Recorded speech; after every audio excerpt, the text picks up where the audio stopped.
Halo Malaysia, terima kasih kerana sudah menonton video ini. Sebelum kita bermula, sila pertimbangkan untuk tekan butang subscribe, like dan share. Berita perkembangan politik semasa dalam negara, perkembangan negara dan semuanya ada di dalam channel ini. Terima kasih kerana sudah menonton.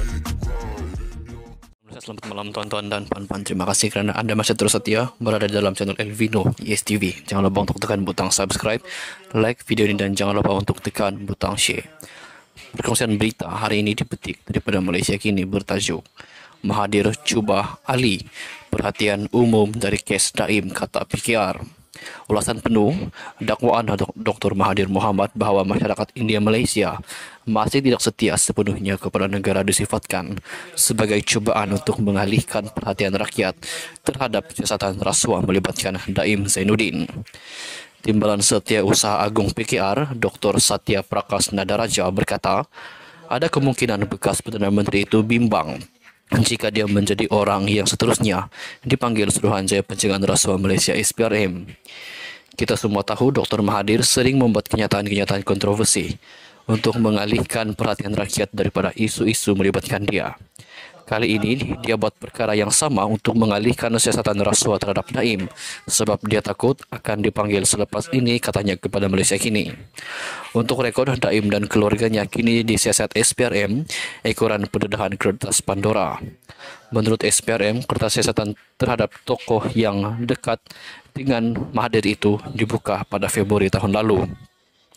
Kertas Pandora adalah pendedahan berkaitan dokumen sulit golongan kaya dan berpengaruh dunia yang menyembunyikan kekayaan masing-masing menggunakan perkhidmatan institusi kewangan luar pesisir atau syarikat berpangkalan di luar negara. Terdapat desas-desus bahawa Mahathir kemungkinan akan dipanggil untuk siasatan pada masa akan datang. Terdahulu bercakap dengan dalam tembual eksklusif dengan saluran TV satelit India, Tanti TV, Mahathir berkata seseorang itu harus dikenali sebagai orang Melayu untuk berhak untuk menganggap Malaysia sebagai negara sendiri. Orang India Malaysia tidak bercakap bahasa Melayu sebagai bahasa asal mereka, mereka bercakap Tamil, katanya. Mahathir kemudian berkata bahawa masalah dia ialah apabila pendatang merujuk kepada kaum Cina dan India menganggap Malaysia sebagai negara sendiri, tapi pada masa sama terus mengamalkan budaya dan adat mereka sendiri.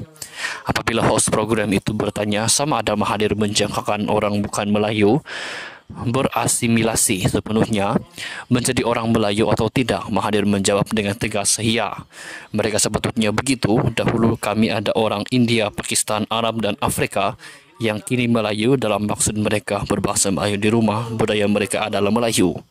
Satya Prakas berkata, kenyataan Mahathir itu jelas bercanggah dengan perlembagaan persekutuan yang jelas melindungi hak semua kaum yang menjadi rakyat negara ini. Ketika menjadi Perdana Menteri bagi kali kedua, Mahathir pernah berkata bahawa orang Melayu yang bercakap dalam bahasa Inggeris bukan bermaksud dia tak cukup Melayu.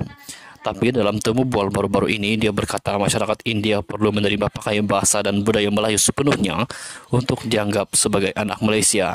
Apa maksud dia? Dulu dia kata orang Melayu perlu kuasai bahasa Inggris masih dianggap anak Malaysia.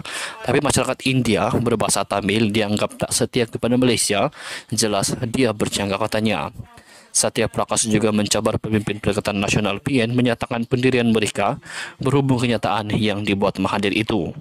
Dalam temu bual itu, Mahathir juga menolak konsep kerajaan Madani bahawa Malaysia kekal sebagai negara Islam dan pada masa sama melindungi hak semua kaum. Ketika host secara spesifik bertanya mengenai konsep Perdana Menteri Anwar Ibrahim itu, Mahathir terus menolak dengan berkata Malaysia hanya untuk orang Melayu sahaja. Itulah orang yang dilantik sebagai penasihat kepada kerajaan negeri di bawah pimpinan Perikatan Nasional PN. Jadi saya nak tanya, apakah pendirian Perikatan Nasional PN, katanya. Sekian saja perkongsian berita untuk hari ini. Kita jumpa lagi di berita yang seterusnya. Bye-bye.